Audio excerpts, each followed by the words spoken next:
जिंदगी कभी एक सीधी राह नहीं रहती। वो हर मोड़ पर इंसान को आजमाइश में डालती है, कभी खुशी देती है, कभी सब कुछ छीन लेती है। आमना शेख की जिंदगी भी कुछ ऐसी ही कहानी है, जिसमें एक औरत ने अपने ख्वाबों, करियर और जाती जिंदगी के दरमियान तवाजुन कायम करने की जदोजहद की। एक वक्त था जब आमना शेख टीवी स्क्रीन पर एक मकबूल नाम थी। उनकी अदाकारी को संजीदगी, सादगी और हकीकत पसंदी की अलामत समझा जाता था, लेकिन फिर उनकी जिंदगी में एक ऐसा लम्हा आया जिससे सब कुछ बदल गया। शादी खत्म हुई, घर टूटा और उनकी गोद में एक नन्ही बच्ची थी जिसे संभालना और महफूज रखना सबसे बड़ी जिम्मेदारी बन गई। आमना के लिए ये वक्त न सिर्फ जाती दुख का था, बल्कि एक मुकम्मल तब्दीली का आगाज भी था। वो कहती हैं कि तलाक एक बहुत बड़ा फैसला था, लेकिन हालात ऐसे बन गए कि शादी चल न सकी। उनके मुताबिक उस वक्त वो खुद को और अपनी बच्ची को संभालने के लिए वक्त चाहती थी, इसीलिए उन्होंने शोबिस से दूरी इख्तियार कर ली। उन्होंने कहा कि मैं अपनी फैमिली को जाती फायदे या सोशल मीडिया की बेसब्री के लिए सामने नहीं लाना चाहती। मेरी पेशा शनाख्त मुख्तलिफ है, लोग मेरी जिंदगी के उतार चढ़ाव से वाकिफ हैं। मैं अपनी बच्ची को सोशल मीडिया पर जाहिर नहीं करती और मेरे प्राइवेट अकाउंट्स भी नहीं। ये रिस्क है और मुझे इस चीज का शौक भी नहीं। अमेरिका जाना उनके लिए कुदरती फैसला था, क्योंकि वो खुद अमेरिकी शहरी थीं और उनका खानदान भी वहाँ मौजूद था। इस माहौल में उन्हें सुकून मिला, अपने जख्म भरने का मौका मिला और सबसे बढ़कर अपनी बेटी के साथ वक्त गुजारने का वक्त मिला। आमना कहती हैं कि उनकी जिंदगी का वो दौर बहुत जरूरी था, क्योंकि मीडिया और शोबिस की दुनिया में हर बात लोगों की नजरों के सामने होती है। ऐसे वक्त में खुद को संभालने के लिए खामोशी और फासले की जरूरत होती है। अमेरिका में अपने घर वालों के साथ रहकर उन्होंने अपने फैसलों पर दोबारा गौर किया, अपनी जिंदगी के मकासद को समझा और सोचा कि आगे क्या करना है। ये वक्फा उनके लिए बहुत मददगार साबित हुआ, क्योंकि उन्होंने खुद को एक बार फिर संभाला और जिंदगी को नए जाविये से देखना शुरू किया। बाद में आमना दुबई मुंतकिल हुई, जहां उनकी मुलाकात उमर से हुई। उनके बकौल ये मुलाकात किसी इत्तेफाक का नतीजा नहीं थी, बल्कि एक सोचा समझा और संजीदा फैसला था, जिसमें दोनों के खानदान शामिल थे। आमना कहती हैं कि इस बार वो जल्दबाजी नहीं करना चाहती थी। वो चाहती थी कि उनकी जिंदगी में जो भी कदम उठे वो इत्मीनान और समझबूझ के साथ हो। इसी सोच के साथ उन्होंने दूसरी शादी की और अब वो अपनी जिंदगी को पुरसुकून, संजीदा और मुतवाज़िन अंदाज में गुजार रही हैं। वो अपनी बेटी को सोशल मीडिया पर जाहिर नहीं करती, क्योंकि उनका मानना है उनकी जाती जिंदगी को लोगों के सामने लाना खतरनाक भी है और गैर जरूरी भी। वो चाहती हैं कि उनकी फैमिली आम जिंदगी गुजारे, दूर रहकर सुकून से। आमना शेख की तवील गैर मौजूदगी के बाद जब वो ड्रामा केस नंबर 9 के जरिए दोबारा शोबिज में आई तो मद्दाहों के लिए एक खुशगवार हैरत थी। 7 साल बाद उनकी वापसी ने न सिर्फ उनके फनी सफर को दोबारा रोशन किया, बल्कि उनके हौसले की भी मिसाल कायम की। लोगों ने महसूस किया कि आमना पहले से ज्यादा पुरएतमाद और संजीदा अंदाज में काम कर रही हैं। उनकी परफॉर्मेंस को सराहा गया और उन्हें एक ऐसे फनकार के तौर पर दिखाया गया जो आजमाइशों से गुजरकर और भी मजबूत बनकर वापस आया। उनकी कहानी सिर्फ अदाकारा की वापसी नहीं, एक माँ, बेटी और औरत की कामयाबी की दास्तान है, जिसने हालात के सामने हार नहीं मानी। आमना शेख की जिंदगी आज के दौर के लिए एक सबक बन गई। उन्होंने दिखाया कि औरत अगर चाहे तो सब कुछ खो देने के बाद भी खुद को दोबारा संभाल सकती है। उन्होंने साबित किया कि शोहरत, दौलत या कामयाबी से बढ़कर इंसान के लिए अपनी इज्जत नफ्स, अपने सुकून और बच्चों की भलाई अहम है। वो अब भी अपनी जिंदगी को ज्यादा नुमाया नहीं करती, खामोशी और वकार के साथ आगे बढ़ रही हैं और यही उनकी असल पहचान है। आमना की वापसी सिर्फ एक फनकारा की वापसी नहीं, बल्कि एक ऐसी औरत की कहानी है जिसने दुखों को ताकत में बदला, वक्त को उस्ताद बनाया और खुद को नई जिंदगी देने का हुनर सीख लिया। आमना शेख एक मशहूर अमरीकी पाकिस्तानी अदाकारा, गुलकारा और साबिका फैशन मॉडल हैं, जिन्होंने शानदार अदाकारी, खूबसूरती और फन के तासुर से पाकिस्तान और बैनुल अक़वामी सतह पर पहचान बनाई। आमना शेख 28 अगस्त 1981 को न्यूयॉर्क, अमेरिका में पैदा हुई और इब्तदाई जिंदगी का एक हिस्सा कराची और रियाज में गुजारा। उन्होंने अपनी तालीम एम्पशायर कॉलेज से वीडियो प्रोडक्शन से हासिल की, जहां उन्हें फिल्म और मीडिया के शोबे का बुनियादी इल्म और अमली तजुर्बा हासिल हुआ। अपनी तालीम मुकम्मल करने के बाद आमना ने क्यूरियस पिक्चर्स में असिस्टेंट के तौर पर काम किया, जिससे उन्हें फनी दुनिया के मुख्तलिफ पहलुओं को समझने और तख्लीकी अमल में महारत हासिल करने का मौका मिला। पाकिस्तान वापस आने के बाद आमना शेख ने फैशन की दुनिया में कदम रखा और कामयाब फैशन मॉडल के तौर पर उभर कर सामने आई। वो फ्रांसीसी ब्रांड लॉरियल की तर्जुमान भी रह चुकी और इस दौरान उन्हें लक्स स्टाइल अवार्ड बराए बेहतरीन मॉडल के लिए नामजदगी हासिल हुई। फैशन इंडस्ट्री में उनकी शमूलियत ने उन्हें अवामी मकबूलियत दिलाने के साथ साथ टीवी और फिल्म की दुनिया में कदम रखने के लिए मजबूत बुनियाद फराहम की। आमना शेख ने 2007 में टीवी की दुनिया में कदम रखा और शारजिल बलोच और खालिद अहमद की टेली फिल्म गरमिक सिंह की वसीयत से अपनी अदाकारी के करियर का आगाज किया, जो मशहूर अफसाना निगार सादत हसन मंटो के novel the will of Gurmukh Singh पर मबनी थी। आमना शेख ने टीवी पर कई शानदार किरदार अदा किए, जिनमें 2008 की टेली फिल्में आसमान छूले, 25 कदम पे मौत और बारिश में दीवार शामिल हैं। आसमान छूले में उन्होंने रिक्शा ड्राइवर का किरदार किया, जो अपनी खानदान की कफालत के लिए सख्त मेहनत करती है। इस किरदार की तैयारी के लिए उन्हें कराची की सबसे मसरूफ सड़कों पर रिक्शा चलाने की महारत हासिल करनी पड़ी और हकीकी मुसाफिरों को भी सवार करना पड़ा, जिससे उनकी अदाकारी में हकीकत पसंदी का उनसर नुमाया हुआ। उसी साल उन्होंने फैशन शो रिहाना सहगल से रनवे पर अपने करियर का आगाज किया और उसके बाद उन्होंने मुख्तलिफ डिजाइनर जैसे दीपक परवानी,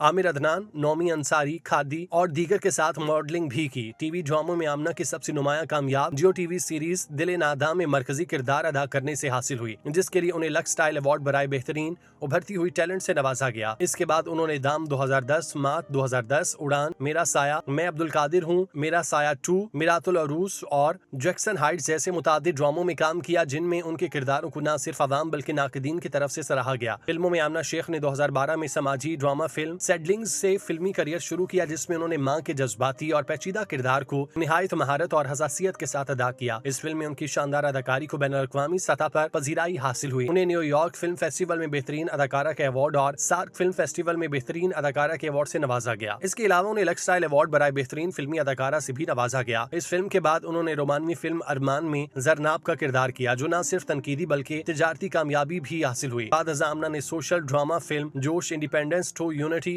में मरकजी किरदार अदा किया, जिसकी शानदार कामयाबी के बाद उन्हें लक्स स्टाइल अवार्ड और साइलेंट रिवर फिल्म फेस्टिवल में बेहतरीन अदाकारा के तौर पर नामजद किया गया। 2018 में फिल्म केक में उनकी अदाकारी ने नाजरीन और नाकदीन को मुतासिर किया और उन्हें लक्स स्टाइल अवार्ड की नामजदगी हासिल हुई। आमना शेख की जाती जिंदगी मीडिया और अवाम की तवज्जो का मरकज रही। वो सिंधी नस्ल से ताल्लुक रखती हैं। अपनी शादी और खानदानी जिंदगी की वजह से खबरों में रही। आमना ने करियर के आगाज में अदाकार महबूब मिर्जा से शादी की, जिसकी तकरीब कराची में 3 दिन जारी रही। 30 अप्रैल से 2 मई 2005 तक दोनों की मुलाकात एक शो के सेट पर हुई, जहां महबूब मिर्जा मेजबानी कर रहे थे और आमना शेख उस शो की हिदायतकारी कर रही थी। उनके अजबाजी सफर में इब्तदा में आमना के वालिद को कायल करना मुश्किल था और हर मुलाकात में आमना के वालिद की तरफ से गहरी और सख्त जांच का सामना करना पड़ता था। आमना और महबूब मिर्जा की शादी से एक बेटी मीसा पैदा हुई, जो 2015 में हुई। ताहम अजवाजी ताल्लुकात में मसाइल के बायस उन्होंने 2018 में अलहदगी का ऐलान किया और 19 में बाकायदा तलाक हुई। इसके बाद आमना शेख ने जाती जिंदगी को एक नई सिमत दी और अगस्त 2020 में कारोबारी शख्सियत उमर फारूकी से दोबारा शादी की। शादी के 1 साल बाद 2021 में उनके यहाँ बेटे ईसा की पैदाइश हुई। इस तरह आमना शेख ने न सिर्फ करियर बल्कि जाती जिंदगी में भी इस्तेकामत और इस्तकलाल की मिसाल कायम की। आमना शेख न सिर्फ टीवी और फिल्म की दुनिया बल्कि फैशन इंडस्ट्री में नुमाया मकाम रखती हैं। उन्होंने मुतादिद मशहूर फैशन डिजाइनर के लिए प्रिंट शूट्स और फैशन शोज किए और मिस फोटोजेनिक के अवार्ड से भी नवाजा गया। उनकी खूबसूरती, स्टाइल और अदाकारी की महारत ने उन्हें पाकिस्तान की मीडिया और फिल्मी दुनिया में मुमताज मकाम दिलाया। हर किरदार, हर प्रोजेक्ट और हर फनकाराना मेहनत में उन्होंने साबित किया कि मेहनत, लगन और हुनर के जरिए महदूद वसाइल में भी आलमी मयार की कामयाबी हासिल की जा सकती है। आमना शेख आज भी अपने काम, फनी मयार और हुस्न के लिए जानी जाती हैं और हर नया प्रोजेक्ट उनके करियर को मजीद मुस्तहकम और काबिल तारीफ बनाता है। आमना शेख का करियर कई ऐसे मराहिल से गुजरा जहां उन्होंने बहुत तगदो और मुश्किलात बर्दाश्त की। उन्हें उनके रिश्तों ने बहुत रंज पहुंचाया, लेकिन उन्होंने कभी उसे अपने करियर पर असरअंदाज नहीं होने दिया। आजकल वो एक कामयाब जिंदगी बसर कर रही हैं, लेकिन गम तो फिर गम होते हैं। हम दुआ गो हैं कि मालिक उनके लिए आसानियां पैदा करे। आमीन।